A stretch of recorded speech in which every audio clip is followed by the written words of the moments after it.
approaching 8:30. Really good to have your company tonight. And we're going to have a chat right now to our special guest on the show, just back from playing in the Women's Rugby World Cup for Wales. Lisa Neumann, former Haverfordwest player, now playing for Gloucester Hartpury, joins us on the show. And she played all 4 games for Wales in that tournament as well. Lisa, how are you? Thank you for joining us. Yeah, thank you for having me. I'm really excited. Excellent stuff. Look, it's really good to have you on the show. Just back from New Zealand, what was that World Cup experience like? Yeah, I mean, it was incredible. I think being away from home was sort of fantastic in itself, just to be in a different country, and New Zealand at best, it's an amazing place to be. Yeah, I'd probably say it's a surreal experience. Highs and lows, I guess, that's natural with sport, but yeah, overall it was a really good experience. I saw you tweeted, I think, before the tournament, saying that it's the stuff you've worked for. It's a real dream to play in that type of tournament. Did it live up to everything you were expecting from the World Cup? Yeah, for sure. I mean, I've never been to a World Cup before, so it's not something I could compare to like a previous World Cup. But it's strange looking back. I think you forget how many sacrifices you put into, going to training and then sacrificing your job to play professional rugby. You just forget those little milestones that you cross. So to then actually be selected for New Zealand and play, and obviously play in all the games, it was fantastic. I couldn't have asked for sort of a better campaign, really. Lee, obviously you went to that group, and it was obvious straight away that first game with Scotland was going to be pivotal, wasn't it? Especially with New Zealand in your group there, and obviously Australia as well.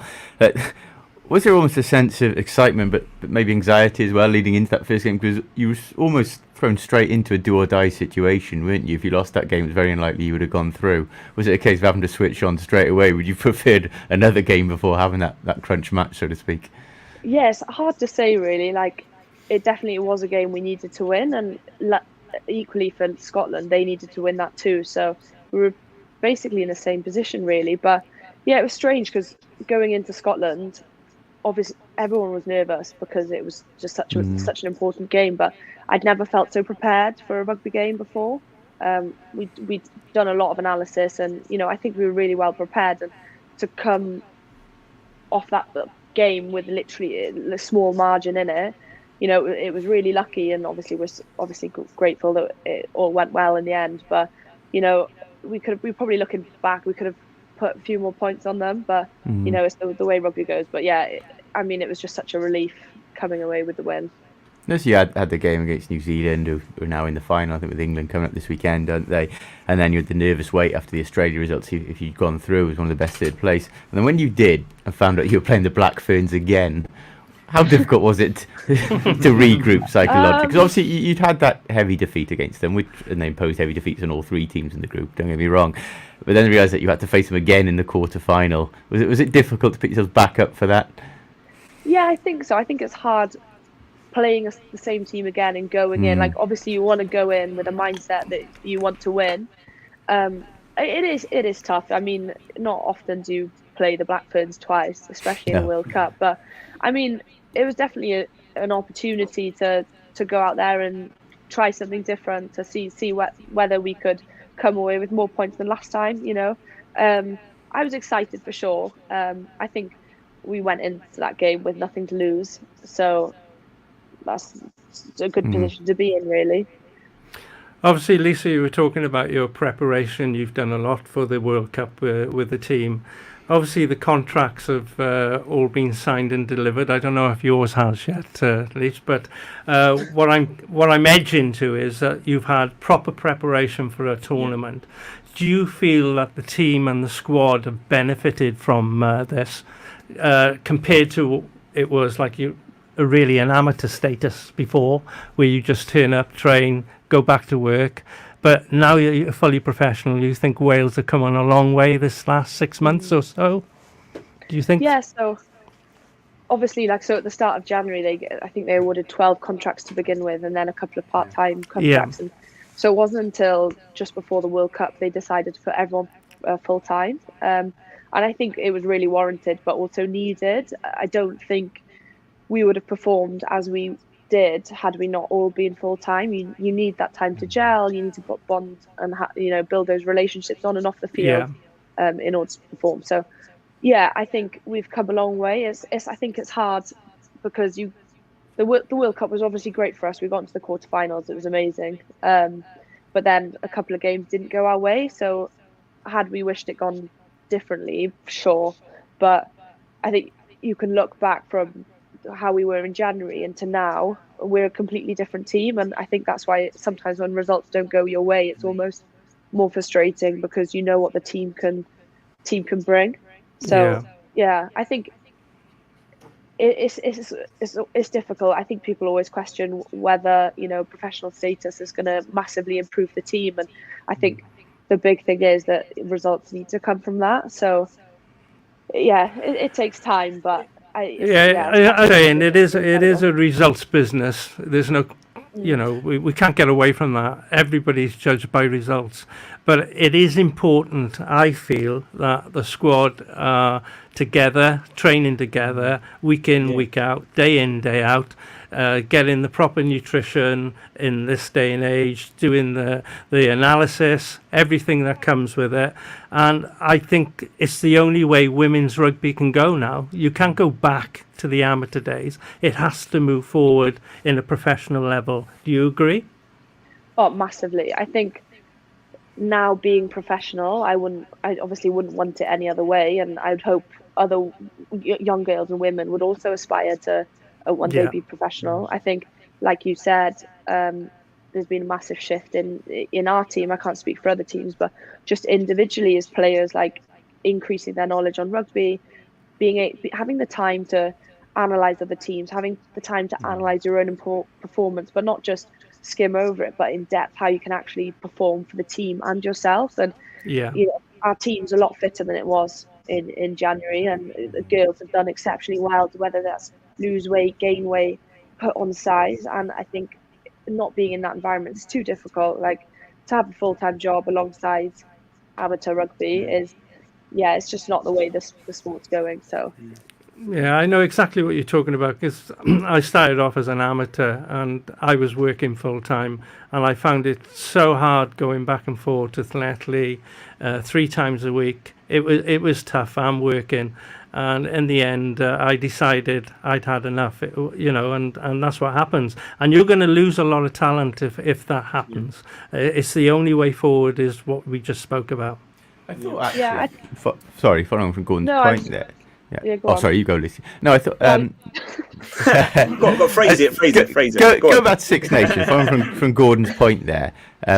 When you actually had the late wins, I think it was certainly close wins in Scotland and Ireland to perform in the latter stages, and you did the same in the World Cup. I think that was the first sign for me that the full-time contracts were working, because they were wins off the bat where you needed fitness, you needed cohesion, you needed game management, all the things that being together with the squad brings.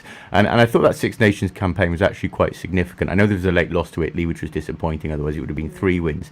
But that was the first time that I actually saw a Wales women's side coming through crunch situations. I thought that for me was the first sign of an era of professionalism perhaps creeping in. Is that fair to say? Yeah, definitely. I mean, I think before that I think seeded bottom every time. Yeah, that's right. Yeah. So I mean, to perform how we did in that Six Nations, it was almost like a relief that we can go somewhere as a team, and then to perform is just it is tiring losing all the time, and no one can say it's fun losing.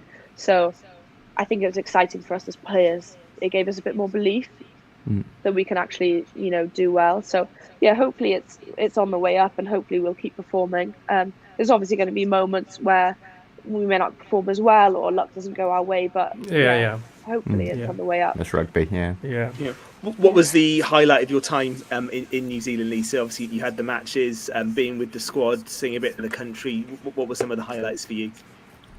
As in rugby based or off the field? Both. Give us both. So off the field, probably just seeing the country. It was amazing. We had it one day as a team where we all went to this beach and went paddle boarding.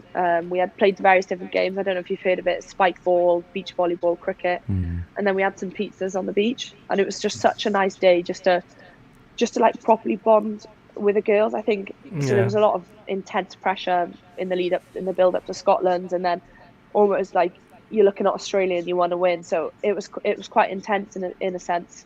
it was quite rugby focused. That was a really nice day just to like decompress and enjoy time with the team. I think for the rugby sense, I really enjoyed my game against New Zealand, the first game. I thought I was quite physical in that game. So for me, that was just fun. You're playing against one of the best teams, and just the athletes are just phenomenal. So I always think that even though you look up to those players and you almost put them on a pedestal almost, which you don't really want to do because you're obviously competing against them, but to be able to challenge yourself and compete with those athletes is just incredible. It's the best way to learn as well. So I'd probably say that game. It's interesting that you say that, the mentality of us looking at New Zealanders and thinking, they're better than us, but we'll do our best. It's ironic that Wales played against New Zealand on Saturday with the belief that we're going to actually win for the first time since 1953. And we've got the same problem in the men's game. So there's nothing to be worrying about in the women's game at this moment in time. I know, well, interestingly, so obviously we played them twice now, so it gives us a different perspective. But the first game, their game was very much fast, pick and goes, and an offloading game. So I almost expected it again to happen. You know, we dominated in set piece, but they matched us in set piece when we played them the second time, which was not a shock, but you almost think that you've had that mentality where you are just performing. But yeah, their game was completely different. They were shipping the ball from the left side of the pitch to the right side of the pitch. So it was just a completely different game. Adapted. Yeah, well, that's the secret of great players. They can change it, Lisa. That's the problem. At least changing tack like now to a club point of view, you're at Gloucester Hartbury now after a successful time at Sale, obviously. Just tell us how that move came about and looking forward to the Premier this year. So I think, it speaks for itself. Obviously, moving down to Cardiff, I needed to move to a club that was closer. There are a couple of girls there, obviously, from Wales that had already been playing there. And when I went to view it, the coaches were lovely and the facilities are incredible. So it's something I couldn't really say no to, really. I definitely want to excel in my rugby, so I need to be at a club that's going to be helping me towards that. So I'm really looking forward to it. I did sign for them at the start of this year, but was unfortunate I couldn't play. I could only play 4 games, but unfortunately I could only play 2. Just I had a wedding and COVID hit. So I'm really looking forward to actually having a full season there. So it's exciting. I'm looking forward to going back. And on the theme of club rugby, Gordon's been reminding me that you're ex-Haverfordwest, although from my point of view, former Ysgol Croeshoch and Ysgol Dewi Sant, which is a much better breeding ground and step to success as far as I'm concerned. But I know obviously your sister's still heavily involved in Haverfordwest. I'm sure you've got friends there as well. You still keep tabs on them? Yeah, definitely. If I'm down, I'll go and watch them. You know, I do love it. It's just such a close knit group of people. So it is nice going back and watching. When will you be back in action, Lisa? Are you having a bit of recovery time now post the World Cup? Yeah, so we've got 3 weeks off. So I think I should probably start going to the gym tomorrow, but I might have a few more days. But I can see everyone else going back to the gym today. So probably because it's a Monday, but I haven't yet. So maybe in the next few days I'll start lifting weights again. But 3 weeks off rugby, and then I'll go back to Gloucester, I think in the second round of the Prem, so it'll be good. Much needed time off, but I'll look forward to going back. The facilities, Gordon Fraser and Tom, facilities at Hartbury are absolutely phenomenal as well. I've been there a couple of times, and Gloucester trained there for quite a long time, and it's just brilliant. So I think you'll love playing there, Lisa. It'll be really good. There's no excuse not to train there, Lisa. That's the problem. Thoughts on the final to come? So New Zealand play England, don't they? Do you know what? I'm Welsh, so I'm going to have to say I hope New Zealand win. So we're all with you, apart from Ben. Oh, good stuff. And the question we should ask as well, because our mate Kerry Coleman Phillips seems to have been out in New Zealand for months. Did you see her? Yeah, but to be fair, Lisa was there to play rugby. Kerry was on a holiday. Exactly. She's still there, I think. She's still on the beach eating pizza. She's living her best life out there, isn't she? Did you see her while she was there, Lisa? Yeah. I did, yeah. I did have a couple of interviews with her, actually. It was nice. I think my sister met up with her as well. So, it's always nice to see a familiar face. So, good stuff. Well, listen, Lisa, absolutely At least you've confirmed she did some work out there. Then. She definitely did. We believe you. Lisa, absolutely brilliant job. Good luck for the new season when you get back on the pitch as well. Enjoy your bit of recovery that you've still got left. And thank you ever so much for being on the show with us this evening. It's brilliant to talk to you. Thank you. Thank you so much. All the best, Lisa. Yeah, We'll thank be you, back. Lisa.